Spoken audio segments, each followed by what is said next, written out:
दोस्तों नमस्कार।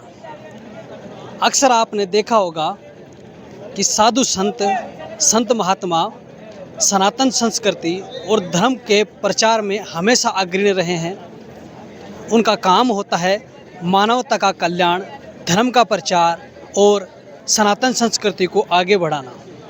लेकिन आज हम जहां खड़े हैं वह स्थान है सीकर जिले के धोद विधानसभा क्षेत्र का सांगलिया धुनी, जो देश ही नहीं अपितु पूरे विश्व में ख्याति प्राप्त है। यहाँ पर वर्तमान पीठाधीश्वर हैं स्वामी ओमदास महाराज। उनके सानिध्य में यहाँ पर सनातन संस्कृति को आगे बढ़ाने के साथ साथ धर्म के प्रचार के साथ साथ गौ सेवा के साथ साथ शिक्षा को भी बढ़ावा दिया जा रहा है। शिक्षा के क्षेत्र में उनकी तरफ से बहुत बड़ा योगदान किया जा रहा है। यहाँ पर अखिल भारतीय सांगलिया धुनी के ओर से ही बाबा खीवादास स्नातकोत्तर महाविद्यालय संचालित है, जहाँ पर सैकड़ों युवा आज रोजगार प्राप्त कर चुके हैं। इसी कड़ी में बेरोजगार युवाओं के लिए आज अखिल भारतीय सांगलिया धुनी के पीठाधीश्वर स्वामी ओमदास महाराज की ओर से एक रोजगार मेले का भी आयोजन किया गया है, जो सांगलिया धुनी परिसर में ही आयोजित किया गया है। उनके ओर से यह चिंता जताई गई है कि राजस्थान में बेरोजगार युवाओं और युवतियों की संख्या बढ़ती जा रही है। उनका ये छोटा सा प्रयास राजस्थान में एक क्रांति लाएगा, यह हम देखने यहाँ पर पहुँचे हैं। उनकी ओर से बेरोजगार युवाओं को रोजगार किस प्रकार से दिया जा सके, उनको किस प्रकार से रोजगार उपलब्ध करवाया जा सके, इसके लिए यह रोजगार मेला लगाया गया है। इसके लिए हम यहाँ पर पहुँचे हैं। यहाँ पर कई लोग मौजूद हैं, उनसे हम वार्ता करेंगे कि इस मेले में बेरोजगार युवाओं को किस प्रकार से रोजगार दिया जा रहा है, कौन कौन सी कंपनियों को यहाँ पर बुलाया गया है। जी, आपका नाम? मेरा नाम सोहन लाल है जी। आज जो यहाँ पर रोजगार मेला लगाया गया, इसके बारे में बताइए कि किस प्रकार से बेरोजगार लोगों को रोजगार उपलब्ध करवाया जाएगा। देखिए, सबसे पहले तो मैं धन्यवाद देना चाहूँगा महाराज श्री को, क्योंकि जिन्होंने एक बहुत ही जो भारत के जो बेरोजगार जो युवा है, उन साथियों को एक अच्छा प्लेटफॉर्म कैसे मिले, क्योंकि बहुत सारी प्राइवेट सेक्टर ऐसे है जिसमें लोगों को पता ही नहीं होता, और ग्रामीण क्षेत्र के ये लोग हैं सारे के सारे। तो उनके लिए महाराज जी ने जो पहल की, इसमें कोसमोस जो कंपनी है गुजरात की है और पूरे भारतवर्ष में ये रोजगार उपलब्ध करवाती है। इसमें क्या है कि इसमें जिसकी जैसी योग्यता है उसको उस अनुसार कार्य दिया जाएगा। दूसरी बात ये है कि आज का जो ये मेला है, इसमें हमारा जो कम से कम टारगेट रखा गया है वो रखा गया है कि 500 लोगों को तत्काल प्रभाव से आज रोजगार दिया जाएगा, और उसके बाद में लगातार ये व्यवस्था अनवरत जारी रहेगी कि लोगों को एक अच्छी रोजगार मिले। दूसरी बात क्या है कि यहाँ ग्रामीण क्षेत्र के जितने भी जो लोग हैं, बेरोजगार युवा है, उनको एक अच्छा स्थान मिल सके, और ये महाराज जी की प्रेरणा से ही ये सारा कार्य संपादित हो रहा है। और निश्चित रूप से इस मेले में जो भी आया है, और जिस प्रकार से अपन देख ही रहे हैं कि भारत में किस प्रकार की बेरोजगारी बढ़ रही है, तो ये एक बहुत अच्छी पहल जो है वो महाराज जी की प्रेरणा से सभी साथियों ने मिलकर ये टीम पूरा जो है इन्होंने इस कार्य को संपादित किया है। आज जो ये मेला लगा है, इसमें लगभग कितने की संख्या में बेरोजगार पहुँचे हैं? लगभग जो रजिस्ट्रेशन जो होगा, शाम तक जो रजिस्ट्रेशन चलेगा, लगभग 1500 प्लस जो बेरोजगार युवा है उनका रजिस्ट्रेशन होगा, और उनमें से 500 को तो तत्काल प्रभाव से आज ही उनको जो है वो फाइनल करके, और ऑनलाइन हो चुका रजिस्ट्रेशन, बहुत सारों का ऑनलाइन रजिस्ट्रेशन हो चुका है, तो उनको रोजगार जो है यहाँ से उपलब्ध करवाया जाएगा। यहाँ पर 500 लोगों को तत्काल प्रभाव से रोजगार दिया जाएगा। ये आज के इस मेले का हमारा उद्देश्य है कि 500 लोगों को रोजगार मिले, अलग अलग सेक्टर के अंदर, जिस सेक्टर की जिसके पास में योग्यता है उसको उसके अनुसार काम मिले। जी, आप कुछ बताना चाहेंगी जो मेला लगा है उसके बारे में, कि आज जो एक देखते हैं कि धर्म के प्रचार के लिए साधु संत काम करते हैं, लेकिन यहाँ पर जो स्वामी ओमदास महाराज पीठाधीश्वर हैं वो बेरोजगार युवाओं के लिए भी चिंता जता रहे हैं और उनको रोजगार उपलब्ध करवाने के लिए काम कर रहे हैं। निश्चित रूप से ये जो महाराज श्री का जो ने पहल की है, ये मेरे हिसाब से पूरे भारतवर्ष में पहला एक आश्रम होगा जहाँ इस तरह का आयोजन किया गया है। और ये सांगलिया जो है, ये शुरू से परोपकार और आम आदमी के किस तरीके से उन्हें फ़ायदा मिल सके इस दिशा में ही काम करते हैं। इनके स्कूल हैं, कॉलेज हैं, चिकित्सालय हैं, गौशाला हैं। तो ये जो काम है ये अनवरत चालू रहेगा। इसके बाद भी महाराज श्री कंटिन्यू इस तरह का आयोजन कराएंगे और जगह जगह कराएंगे। ये सांगलिया ग्रामीण परिवेश का है, ग्रामीण और मध्यम वर्ग के लोग यहाँ से जुड़े हुए हैं, वो आए हैं।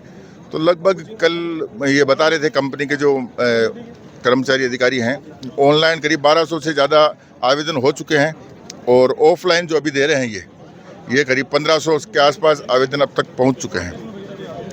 कंपनी वालों की करीब 3 से 4 हज़ार लड़कों की डिमांड है और आज 500 से 600 के आसपास नौकरी आज मिल जानी चाहिए।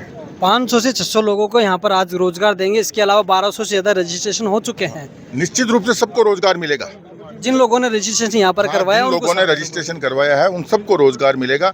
500 तो मैं आज के लिए बता रहा हूँ कि आज 500 लोगों को तो कंफर्म आज रोजगार मिल जाएगा। तो यहाँ पर किस प्रकार का रोजगार युवाओं को उपलब्ध करवाया जा रहा है? उनकी योग्यता के हिसाब से, कोई अनपढ़ है तो उसे हेल्पर, कंपनी के अंदर हेल्पर का जॉब मिल सकता है। पढ़ा लिखा है तो इंजीनियर है, कोई IIT किया हुआ है, MBA किया हुआ है, तो उसकी योग्यता के हिसाब से कंपनी चयन करके रोजगार देगी। कितनी कंपनियां शामिल हुई हैं आज के मेले में? 2 कंपनियां हैं, एक तो कॉस्मोस गांधीनगर की है गुजरात की, एक MB एनालिटिक्स है जो जयपुर की है। जी धन्यवाद। जैसा इन्होंने बताया है कि आज 500 से ज़्यादा युवाओं को तो मौके पर ही रोजगार दिया जाएगा। इसके अलावा अन्य लोग हैं जिन्होंने आवेदन किया है, उन्हें भी रोजगार दिया। और भी लोग मौजूद है। जी बताइए आपका नाम? मैं Cosmos man power private limited Gujarat से हूँ। जी मैं आज जो यहाँ 1500 करीबन आदमी आए, यहाँ पे कैंडिडेट आए हुए हैं। बहुत बड़ा अच्छा रहा आउटपुट यहाँ पे, और हमारे पास हर कैटेगरी का जो है रोज़गार है अपने पास, ठीक है। और हमारे पास आज का डेट पे कम से कम 6000 रोज़गार पेंडिंग है रोज़गार देने के लिए। तो जो बच्चे यहाँ पे आए हुए हैं, जो कैटेगरी इनके पास है, जिसने 10 पास किया है, 12 पास किया है, जो पास नहीं किया है, सबके लिए अलग अलग कैटेगरी है। मान लो कुछ पढ़ा लिखा नहीं है, उसको हेल्पर के लिए है। जिसने ITI किया उसको स्किल के लिए, जिसने BCom किया, BA किया हुआ है, किसी ने जो है MBA किया हुआ है, उनका मार्केटिंग का है। जिसको जो क्वालिफिकेशन उसके हिसाब से वो जॉब मिल जाएगा उनको। और एक बात की बात यह है कि सबसे जो ज़रूरी चीज़ ये है कि बिल्कुल निःशुल्क है। इसमें किसी भी प्रकार का कोई भी शुल्क देनी है। जब जो जाएगा, जो शर्त होगी कंपनी की, उसके अनुसार वो काम करेगा। उसका जाने आने का खर्चा खुद का होगा। बाकी किसी भी प्रकार की कोई फीस देनी है, निपूर्णतः निःशुल्क है। जैसा कि किसी प्रकार का कोई रजिस्ट्रेशन शुल्क, कोई रजिस्ट्रेशन शुल्क नहीं है। जो भी अभ्यर्थी केवल और केवल एक सेवा का काम है। और काम है बेरोजगार को रोजगार देना। ये बच्चे जो गांव में हैं, जितने भी गांव हैं, जो गांव में बेरोजगार हैं, उनको इकट्ठा करना, उसको रोजगार देना। कि हमारे इंडिया में सभी कंपनी हमारे पास है, जो रिक्वायरमेंट है उसको हम बताते कि यहाँ जॉब है, आप आ जाइए। जिसको जॉब चाहिए हम उसको जॉब दे देते हैं। इस तरह मेरा एक सवाल है कि आपने रोजगार मेले के लिए सांगलिया धुनी को ही क्यों चुना? देखो, हम लोग ऐसा नहीं है कि हमें हर इंडिया में जितने भी NGO है, जितने भी संस्था है, सब जगह हम रखते हैं। हम लोग ऐसा नहीं है।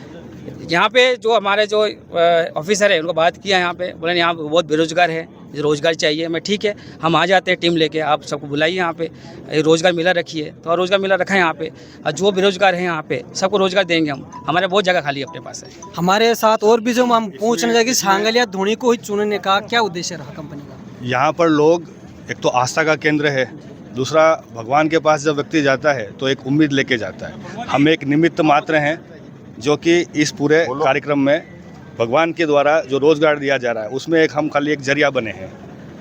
दूसरा मैं इसमें एक चीज़ ऐड करना चाहूँगा कि जो भी ये रोज़गार क्रम है, जिसमें अलग अलग तरीके की वैकेंसी है, इसमें सभी में लेबर एक्ट, भारत सरकार के जो भी नीति नियम कानून है, उन सब का पालन होता है।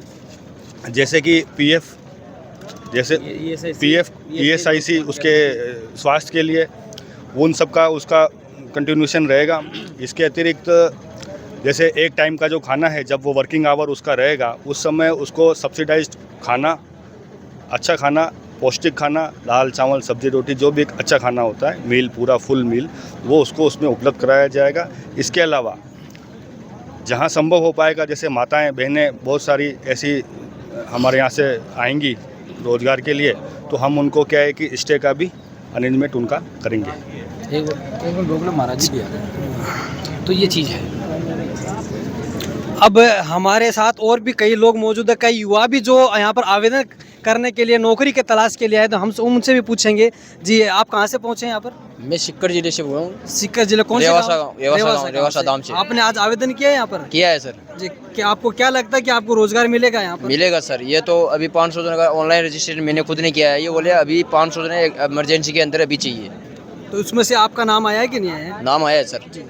और आपने भी क्या हाँ जी, आवेदन मेरा किया? भी आवेदन हुआ है। कहाँ से आए हैं आप? मैं नीम का थाना से आया हूँ। नीम का थाना से। यहाँ पर आवेदन किया आपने? हाँ, फॉर्म भरा फॉर्म है। भरा है। हाँ जी। तो आपको क्या लगता है आज के जो महाराज श्री का जो प्रयास हाँ, है? मेरे को लगता है कि महाराज के आशीर्वाद से कंपनी में नंबर पड़ सकता है। मेरा सवाल है आपसे कि जो महाराज श्री ने जो धर्म के प्रचार के साथ साथ युवाओं को रोजगार देने का जो काम किया है उसको आप किस प्रकार से देखते हैं? अब इतना तो मेरे को बोलना नहीं आता। जी जी, आपका नाम? मनोज कुमार। आप बताइए जो महाराज श्री का जो प्रयास है आप किस प्रकार से देखते हैं? सर जैसे कि आजकल ये युवा साथी है, ये बेरोजगार ज़्यादा है, इससे महाराज श्री ने ये लक्ष्य किया है जिसमें ज़्यादा एक साथी है ना ये बेरोजगार है ना, इनको रोजगार मिले। ये जी, जैसा अब यहाँ पर और भी लोग मौजूद हैं, हम किसी बात करना चाहेंगे और भी जिसे साथी मौजूद। कहाँ से पहुँचे आप? मोतीपुरा। मोतीपुरा। हाँ जी। तो आपने यहाँ पर आवेदन किया है? हाँ किया है। कौन सी पोस्ट के लिए, कौन सी को कुछ पता चला? पोस्ट का पता नहीं है, 12th पास है, मैं 12th पास आउट हूँ, मैंने अभी अप्लाई किया है। और आज जो मेला लगा है उस मेले को लेकर जो व्यवस्था रही कैसी रही? व्यवस्था एक नंबर थी, व्यवस्था बहुत ही बढ़िया थी, शानदार व्यवस्था थी। जो महाराज श्री का प्रयास है उसके बारे में क्या कहना चाहेंगे? महाश्री का बहुत ही बढ़िया प्रयास है, ऐसा प्रयास होना चाहिए। युवा बेरोजगार है, उसको रोजगार मिलना चाहिए। जैसा जैसा लोग बता रहे हैं हमारे साथ और भी जैसे सांगलिया धूनी के पास के गांव से ही लोग यहाँ पर मौजूद हैं, इनसे भी बात करेंगे। जी, आज जो यहाँ पर सांगलिया धूनी में जो रोजगार मेला लगा है, महाराज श्री का ये जो प्रयास है युवाओं को रोजगार दिलवाने का, उस प्रयास को आप किस प्रकार देखते हैं? देखो, पहले तो मैं आपको जैसा ही बोलता हूँ, क्योंकि ये गुरु महाराज युवा संत है और शेखावटी अंचल में शेखावटी के साथ साथ जितने भी आसपास के संभाग है उसमें सांगलिया धूनी एक ऐसा आश्रम है जहाँ हर वर्ग, हर धर्म, हर संप्रदाय को साथ लेकर चलने वाला आश्रम है। और गुरु महाराज युवा संत है, तो एक युवा के दिल में जो एक कैसा भाव होता है रोजगार के प्रति मानो, शिक्षा के प्रति मानो, धर्म के प्रति मानो, एक ऐसा भी एक भाव है, वो भाव हमारे गुरु महाराज के अंदर है। युवा संत होने के कारण और सांगलिया धूनी में पिछले 300-400 सालों से यहाँ के जो पीठाधीश्वर रहे हैं उनके भाव हमेशा समाज की और उनका मतलब दलित, पीड़ित, वंचित जो प्राणी होता है उनके आगे बढ़ाने का उन्होंने यहाँ से काम करते आ रहे थे। और गुरु महाराज युवा संत है तो उन्होंने ऐसी पहल की और मुझे लगता है कि ऐसी पहल पूरे शेखावटी क्षेत्र में सांगली एक ऐसा आश्रम है जहाँ से ऐसी शुरुआत हुई रोजगार मेले की। जी जी, धन्यवाद। और भी हमारे साथ ही डीडवाना से साथ ही पत्रकार मौजूद हैं, हम इनसे सवाल पूछेंगे कि जैसे साधु संत महात्मा सिर्फ धर्म प्रचार और सनातन संस्कृति को आगे बढ़ाने का काम करते हैं, लेकिन सांगलिया धूनी पर जो पीठाधीश्वर है स्वामी ओमदास जी महाराज, उनका एक अनोखा ही प्रयास है, अनोखा उदाहरण पेश किया उन्होंने युवाओं को रोजगार दे। इस प्रयास को आप किस प्रकार देखते हैं? देखिए, आज जो यहाँ पर सांगलिया धूनी में मेला लगाया गया है, मेरे हिसाब से एक अनूठी पहल है। सबसे बड़ी बात है कि ये धूनी शिक्षा के लिए हमेशा अलग जगह थी, लेकिन आज पहला मौका है जहाँ पर रोजगार का भी मेला लगा। और शायद ही मेरे ख्याल से राजस्थान का देश का पहला धूना है या धार्मिक स्थल है जहाँ पर रोजगार का मेला लगा। और सबसे बड़ी बात यहाँ ये भी है कि जो टीमें यहाँ चयन करने आई है वो लोगों को, जो स्टूडेंट है उनको ये भी बता रही है कि इस जो आपकी इस योग्यता के हिसाब से ये काम करना चाहिए, इस दिशा में जाना चाहिए। तो कहीं ना कहीं ये महाराज श्री का जो प्रयास है वो बेहतर प्रयास है, आने वाले दिनों में लोगों के लिए भी बेहतर साबित हो सकता है। क्योंकि जो आज युवा यहाँ आए हैं वो देख कर जा रहे हैं कि मेले में किस तरह से उनका चयन होना है, किस तरह से उनका रजिस्ट्रेशन होना है, रजिस्ट्रेशन के बाद में उनकी क्या प्रक्रिया रहने वाली है, इसको लेकर छात्रों के लिए एक अच्छा अनुभव होगा। और मेरे हिसाब से आने वाले टाइम में कहीं ना कहीं जो लोग यहाँ से आज देख कर जा रहे हैं, जो अनुभव लेकर जा रहे हैं, आने वाले दिनों में उनके लिए रोजगार के लिए भी बेहतर साबित हो सकेगा। जी जी, बहुत बहुत धन्यवाद। आज हम इन लोगों से जब हमने बात की, सभी ने बताया है कि जो महाराज श्री का जो अनोखा ये प्रयास है, ये बहुत ही सराहनीय प्रयास है। इससे युवाओं को प्रेरणा भी मिलेगी, साथ साथ रोजगार भी मिलेगा। हमारे चैनल के माध्यम से हम लोगों से भी अपील करना चाहेंगे कि जो सांगलिया धूनी में युवाओं को रोजगार दिलाने के जो प्रयास किए जा रहे हैं वह भी अन्य जगहों पर भी ऐसे प्रयास होने चाहिए। साधु संत महात्मा केवल धर्म प्रचार तक ही सीमित रहते हैं, लेकिन जो महाराज श्री का जो अनोखा उदाहरण है वह एक काबिल तारीफ है। ऐसे प्रयास होते रहने चाहिए जिससे राजस्थान ही नहीं पूरे देश में बेरोजगारी खत्म हो सके। धन्यवाद।